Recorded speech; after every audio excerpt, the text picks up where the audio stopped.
Kukulubya media olunaku olwaleero tusinzidde wano mu district ey'e Kumi era ng'ekituusa olunaku olwaleero kweteekerateekera olunaku olwabaliko obulemu ku mibiri gyabwe olugenda okujaguzibwa olunaku olw'enkya ng'ennaku z'omwezi 3 ng'era emikolo gy'eggwanga gigenda kuyindira mu district eno ey'e Kumi. Olunaku olwaleero ekituleese ye symposium oba ttamiruka ow'abantu abaliko obulemu ku mibiri gyabwe ateekateeka olunaku olw'abaliko obulemu ku mibiri gyabwe era ng'olunaku luno luteekateekeddwa ab'ekibiina ekitaba abaliko obulemu ku mibiri gyabwe mu ggwanga ekya National Union of People with Disabilities NODIPU so nga bakwataganyeko n'ebibiina ebirala omuli ekya Uganda Women Media n'ebibiina ebirala era ng'ensonga eteekesezza ttamiruka ono kwe kubanga bakoona ku biki ebikoleddwawo n'ebyo ebikyagaana okuba nga bikolebwa mu kulaba nti bafuna empeereza y'emu ey'obwenkanya n'abantu oboolyawo abali obulungi. Ttamiruka oba n'olunaku olw'abaliko obulemu ku mibiri gyabwe lugenda kuzibwa wansi w'omulamwa nti ennyingiza mu maka eri yaddeyaddeko okusobozesa abantu abaliko obulemu ku mibiri gyabwe okuba nti nabo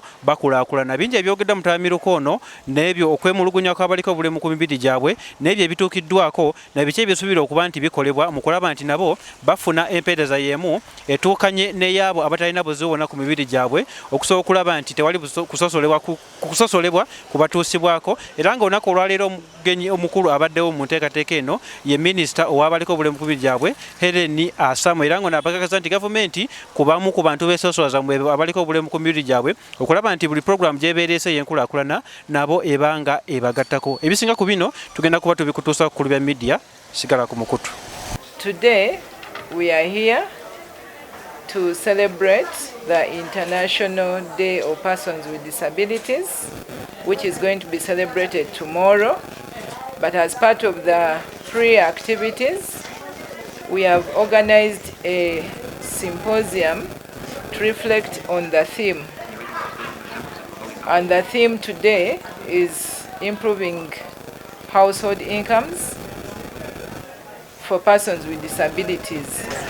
So today, NODIPU, together with the East African Center for Disability Law and Policy and the Uganda Women's Media Association, we are convening this press conference to highlight some of the key achievements that government has made under the theme of improving household incomes for persons with disabilities.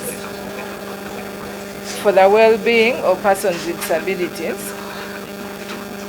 in 2022, government made several commitments that were aimed at uplifting the standard of persons with disabilities in Uganda under the Global Summit commitments.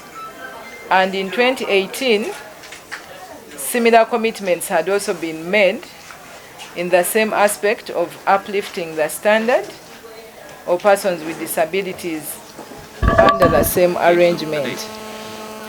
And as we speak, we want to acknowledge that government has done a lot in this regard of uplifting the standard of persons with disabilities, and this is evident through the special grant of persons with disabilities. We have a number of groups of persons with disabilities that have benefited from this grant since it was started in 2009. And we also acknowledge that government has reinforced 10% of the parish development model program to target persons with disabilities. To us, this is a plus, and we appreciate this. But we still note that whereas this has been achieved, there are still several challenges and a number of commitments that government has not yet attended to, which we want that as we celebrate the International Day of Persons with Disabilities this year on 3rd December 2024, we note that one, government has not yet instituted the quota system that they committed to do. The quota system was supposed to be instituted by the Minister in charge of disability through consultation with the Federation of Uganda Employers and the National Council for Persons with Disabilities.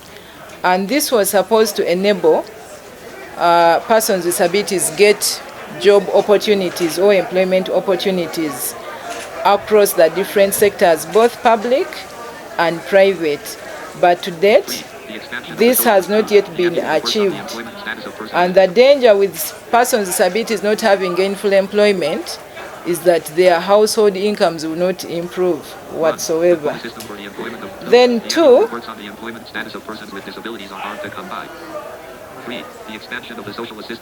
we still have challenges that persons who have severe disabilities, especially children, need to have the social assistance grant given to them.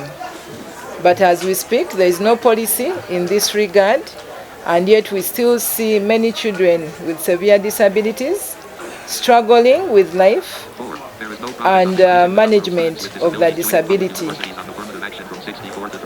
Then also government had committed to increase the number of students with disabilities that are acquiring affirmative action from 64 to 320. This commitment has not been implemented at all. We still find challenges as we are advocating for the 10% under the parish development model. We find that the technical teams that are working on disability have not yet understood who a person with disability is, and as a result, we are finding many people at the community level not benefiting from this program, and those that are benefiting are not necessarily persons with disabilities. And this, in a way, has affected the targeting of persons with disabilities who must benefit from the 10%. The other challenge we have is that the parish development model looks at only one person in a household, and yet you know that our people with disabilities cannot live alone in a household. We have caretakers and other people who support us, and this has limited the number of persons with disabilities that are benefiting from the parish development model. The other challenge that is affecting household incomes is the climate change, the environmental barriers. You all know that there are many changes in different places in regarding the climate, and persons with disabilities are many times not given the early warnings that are given to the others. And as a result, many of them are losing lives, and they are also not benefiting from the agricultural programs that would be increasing their household incomes. So as a result, what are we asking government to do in a way of increasing the household incomes that we are advocating for today? I want to invite Mr. Yofisa Oyuki to take us through these actions, and then we proceed. Thank you very much, CEO. And for persons with disabilities to realize increased household income, we call for the following. Number one, the quota system for employment of persons with disabilities to be determined by the Minister for Disability Affairs in consultation with the National Council for Persons with Disabilities and the employers' organizations to increase employment rates of the qualified persons with disabilities in Uganda. This is what Persons with Disabilities Act guides. It shall eventually contribute towards increased household income because it shall enable unemployed qualified persons with disabilities to be employed. Action number two. We call government through Minister of Gender to fulfill her promise of ensuring the production of annual reports on the employment status of persons with disabilities in Uganda. Number three, the government through the Ministry of Gender should fulfill her promise of expanding the Social Assistance Empowerment Grant, Social Empowerment Program to integrate a regular transfer for persons with severe disabilities, such as deafblind, those with severe physical disabilities, and those with severe cerebral palsy. Number four, The government should fulfill her promise of increasing the number of students with disabilities joining public universities on affirmative action from 64 to 320. Number 5, the government should collaborate with NUDIPU to support district technical teams working on parish development model program with knowledge on disability. Number 6, there is need for prioritization of persons with disabilities in the upcoming mass enrollment for the national IDs to ensure that they get national identity cards. Good enough, we have severely engaged them with the National Council for Persons with Disabilities and trained all NIRA senior management on disability inclusion. Action number 7 that we call, there should be revision of the parish development model program guidelines that benefits only one person to benefit more persons with disabilities in the household. Action number 8, the government should strengthen climate change mitigation and adaptation, including using inclusive early warning systems while regularly engaging with organizations of persons with disabilities. Action number 9 that we call for, government should prioritize enterprise selection and trainings in enterprise management skills for persons with disabilities to ensure sustainability of income generations at the household level. Action number 10, there is need for government to invest more on informal income generating activities which really works for persons with disabilities and reaches out to the majority of persons with disabilities. Action number 11, government should focus more on marketable trades such as vocational skills, value additions, and scale-up training in income-generating activities. In doing so, they shall emphasize on accessibility and support startup kits. And then action number 12, there is need to promote income diversification and support access to adaptive technologies to enhance full participation in income generations. This includes, but not limited to, irrigation technologies for sustaining all-year production in agriculture by persons with disabilities. Okay, so those are our recommendations as UNDIPO and Organization of Persons with Disabilities. I would like to invite Madame Achayo to speak to the theme. As you look at the theme, improved household income for the well-being of persons with disabilities, we all note the contributions women normally make in our country, and the women with disabilities are not any far from making those contributions. As you also note that many women with disabilities live single lives, and that means that they actually have a lot of burdens in terms of being a woman, and then also being a woman with disability, and then also being a woman who is a single mother. And this person takes care of the children, but not only her biological children, even the extended families, because of the nature of us Africans, and then the family members. So the women with disabilities play a key role so much in improving household incomes. But of course, as they do that, the burden is just too much. I want us to understand that there are a number of challenges. The CEO has already mentioned some of the things, but I wanted us also to note the issues that affect these women with disabilities when they are trying to improve their household income. You note that many of the women are so much engaged in petty businesses, from selling vegetables, going to markets, but also the biggest challenge is how accessible are these markets? How are the facilities in these markets? These are very challenging situations that sometimes hinder their performance in getting their income. We also note a number of government programs is there, but how are these women accessing these government programs? Because of access into information, because a number of these government programs are either heard out through radios, televisions, and sometimes the community development staff mobilize people to come for these meetings, but sometimes you find these women are never mobilized. So accessing information for the different programs also becomes a big problem. The other thing is looking at the mobility appliances. We all note that many persons with disabilities use different mobility appliances. And for these women, they also have to use these different appliances. The cost in terms of getting these appliances, getting to the market, the distance also is one thing that that hinder sometimes the increase of their income.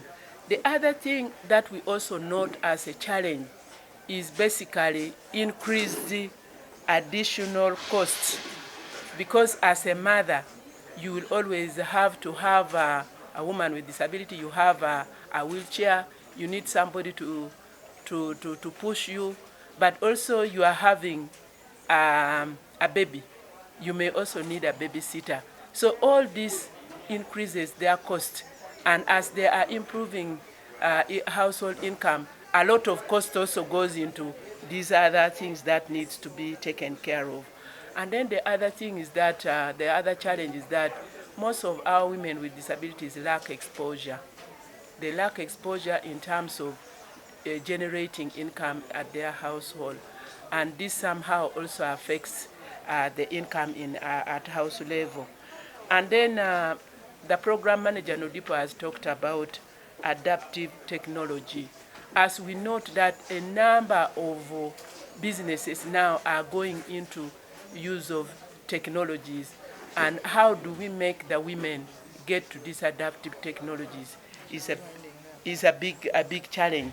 And of course, we also note the big challenge of manipulation. Sometimes it's also done by the family members. But nonetheless, government has at least done a number of things, but a number of programs. But the women are very good in terms of when you make comparison.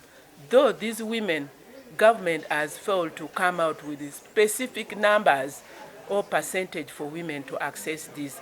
And for me, my recommendation here is that all these government programs that government has put in place, looking at women, looking at the additional cost, can government come out specifically with a specific percentage of these different government programs to see that women with disabilities benefit. And then the government also need to see how we can improve into the adaptive technology in terms of cost.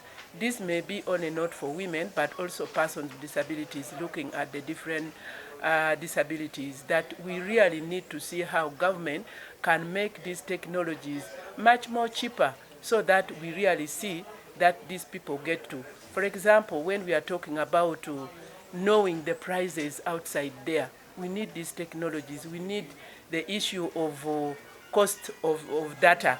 This is also something that government needs to.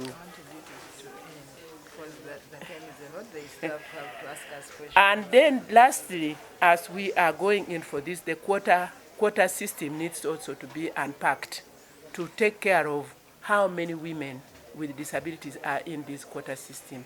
Thank you. We came up with some recommendations because in the Kumi district we have a challenge. One of the recommendations is that there is a challenge of interpreters. That's why you find that when it is a national function like this one, you will get the interpreters around the area. But as a district union, we recommended to the district, if at all, they can recruit or train and recruit the interpreters so that our people with the deaf hearing problem can also be involved in almost all development programs. And then the other one, we also, as a district union, discussed and recommended that almost all government programs, at least PWDs, should also be integrated in all those development programs. If at all they are included in the development programs, you will see that the lives of persons with disabilities will also improve. And then the other one, the third one,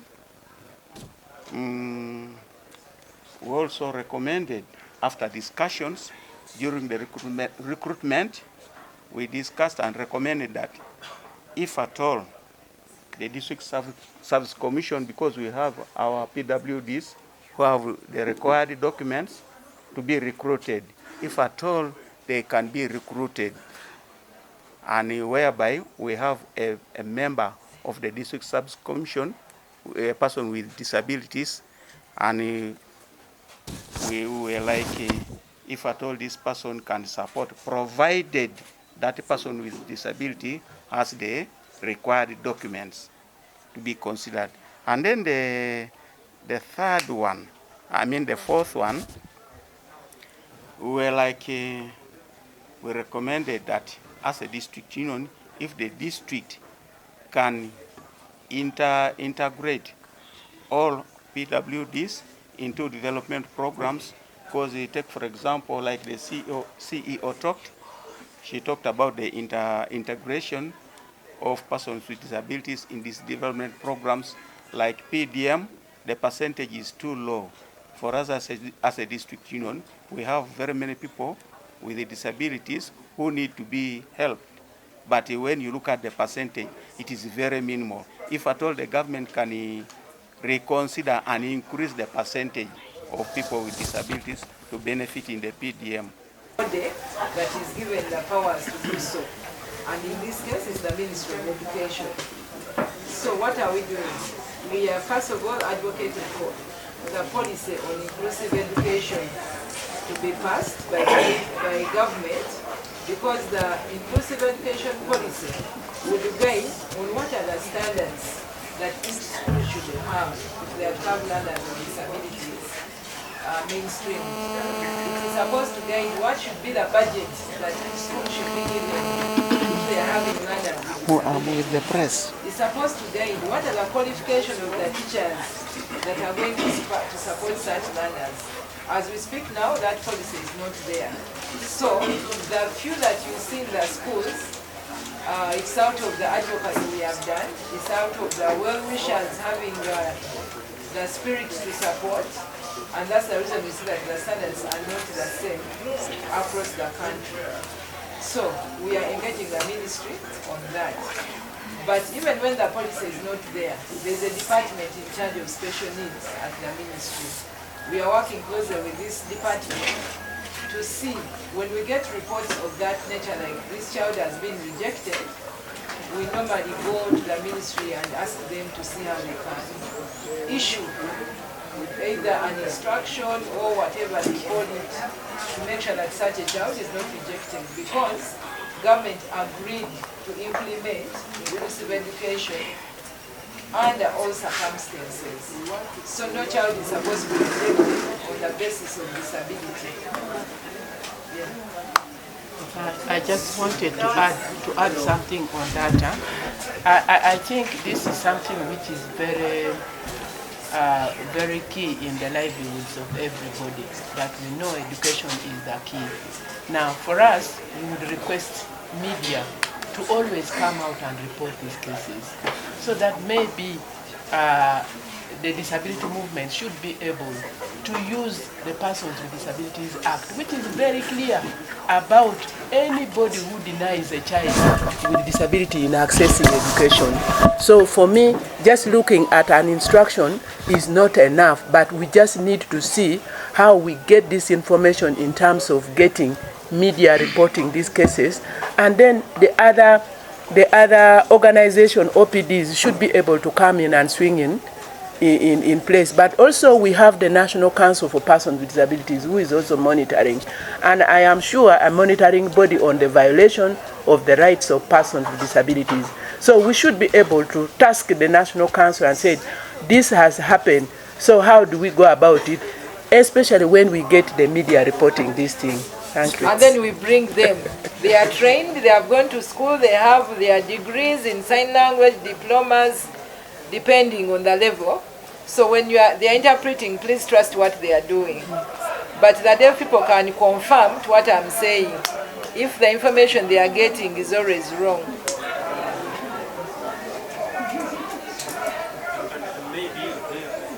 Let the deaf person answer quickly. Madam CEO, Yes. as Uganda National Association of the Deaf and the entire deaf community in Uganda, we always monitor the sign language interpretation. Whatever we are being done. Because if the TV want a sign language interpreter, normally they consult Uganda National Association of the Deaf to support them in identifying potential sign language interpreter to be deployed. We, the people, we are always watching the TV and things are going on very well, the services are very well. You answer the one for women briefly. In addition, And then my colleague also want to add, about using about the some television assets, the sign language interpreter, there are some few challenges. But the caption sometimes, the good caption never rhyme with what the other people are saying. So sometimes others, they just decide to bring an interpreter without consulting. Others are not fluent in sign language. So that's very important that when you're looking for an interpreter, always consult users, even you. You can approach Uganda National Association of the Deaf or Depo to be able to identify a rightful person to support. Thank you very much. Okay, thank you. Any other Okay, I just wanted to say something about men using women with disabilities as sex slaves. We need to understand that, yes, a number of to use these women taking advantage of their disability. But as Nuwodo, as Nudipo, we are also trying to see how best to make these women access justice if they so wish and they report. We are sensitizing them about these men who come in the night, use them in the night, and then very early in the morning they go away. Especially when they father children with them. Some of them even warn them that if you dare disclose me, you will see. But we always encourage them so that they are able to report these cases. And some of these men have actually been taken to prisons. So what we are still requesting from you, if you identify such things, just bring it out in the media for reporting. I want also to recognize that the Day of the Disabled going to be celebrated in Kumi is going to be one of those which is going to change and take stock of where are we in the inspiration. Tomorrow when I'll be talking, I'll be giving the details. I think the other DC has already read my speech by announcing the amounts. And he says PDM was this amount.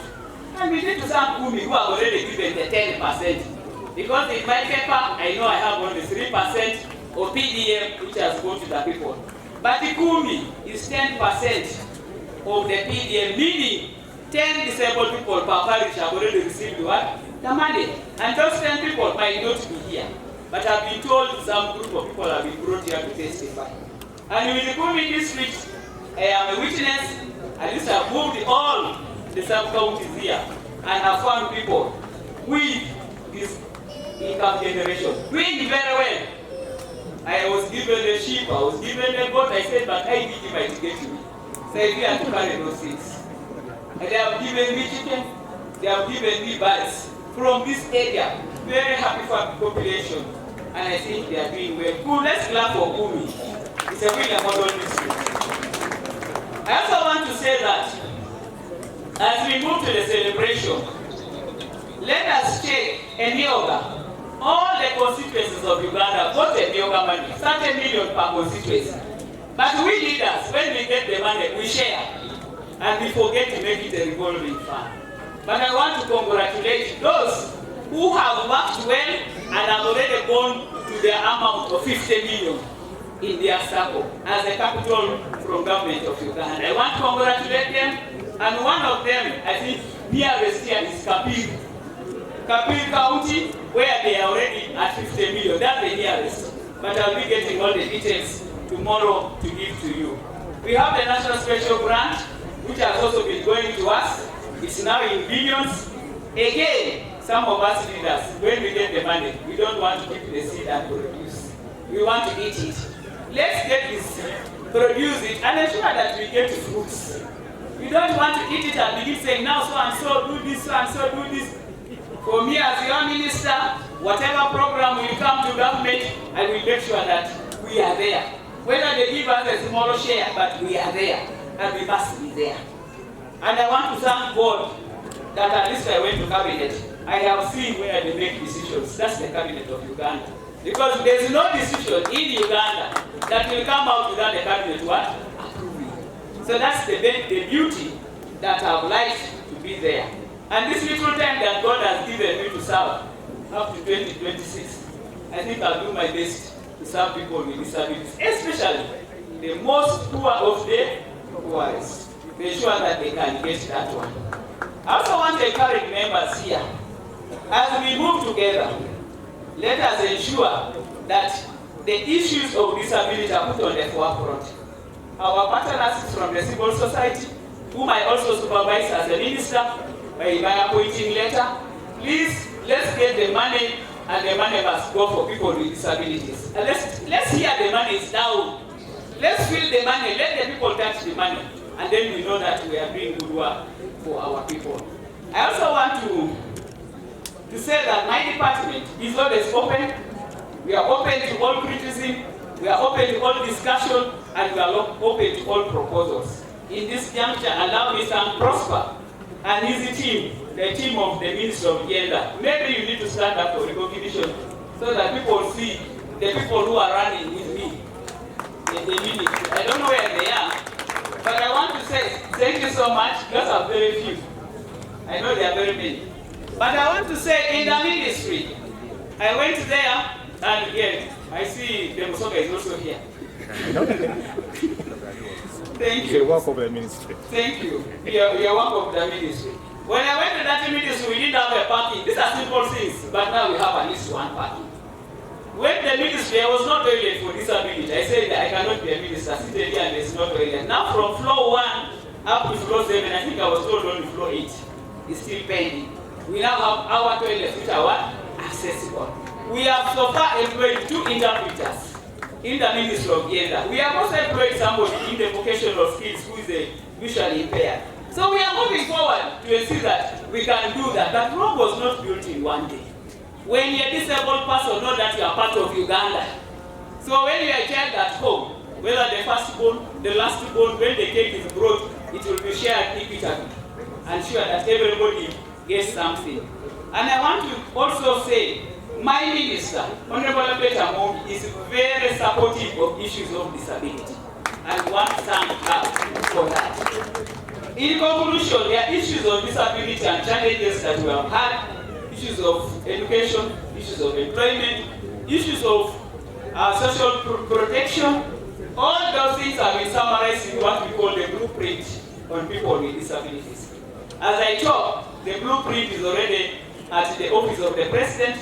We are only waiting for a day to go and share with His Excellency. Then I will deliver it to cabinet and later to parliament. And then it becomes a working document for the disability movement of Uganda.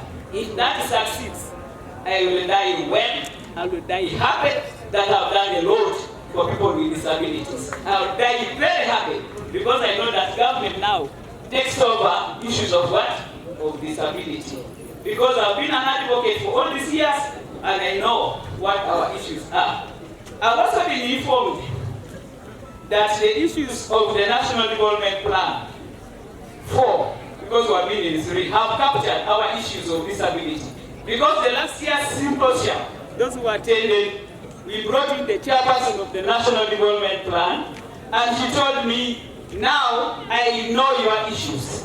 And the issues have been captured in the areas that we are going to look at. And we have agreed in principle that we shall ensure disability is in. You know this one is blue. We have agreed that all the 18 programs that government is planning, issues of disability are going to be integrated into their planning. So I want to congratulate all of you who have come. All of you are going to enjoy this evening under the leadership of our NGO, Ludipo and other civil society. Let us enjoy knowing that tomorrow we shall have to be at the field and receive the guest of honor. So I want to wish you people the best, and I want to say that this day is going to be a successful day tonight, and see that the organizers take care of our people well. I want to welcome all of you to Kumi district. Welcome, welcome, welcome everybody. I want to say, as a disabled person, I started the journey of disability in 1992. So half of my life, I have been in the disability movement. But as a son of Helen, we are not where we were in 1992. We have moved very big strides, and we must thank God and thank the President of Uganda for that kind of recognition. And we need to clap for His Excellency, the President of Uganda. Whether you like Museveni or you don't want Museveni, he is the one who remembered us from the tax area. He is the one who has brought all the leaders who are seated here.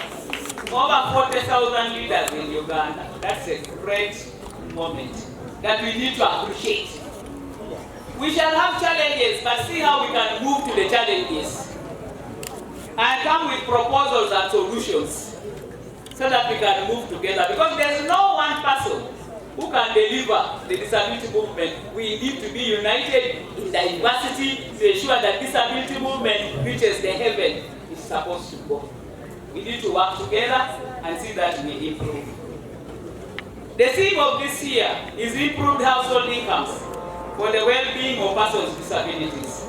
This was the theme which was approved by the Cabinet of Uganda, and we took it up. The national theme was on leadership. But I think as Uganda, we have done a lot in leadership, and people are very many there. I want to congratulate all of you, Ludipo, for organizing the symposium. We want to wish you well as you organize the symposium. As a ministry, ours is to wait because we have systems. My ministry is only coordinating. Then we see how to direct whatever is coming with good recommendations and good solutions.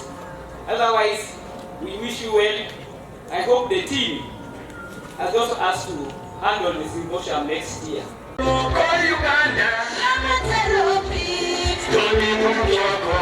Uganda.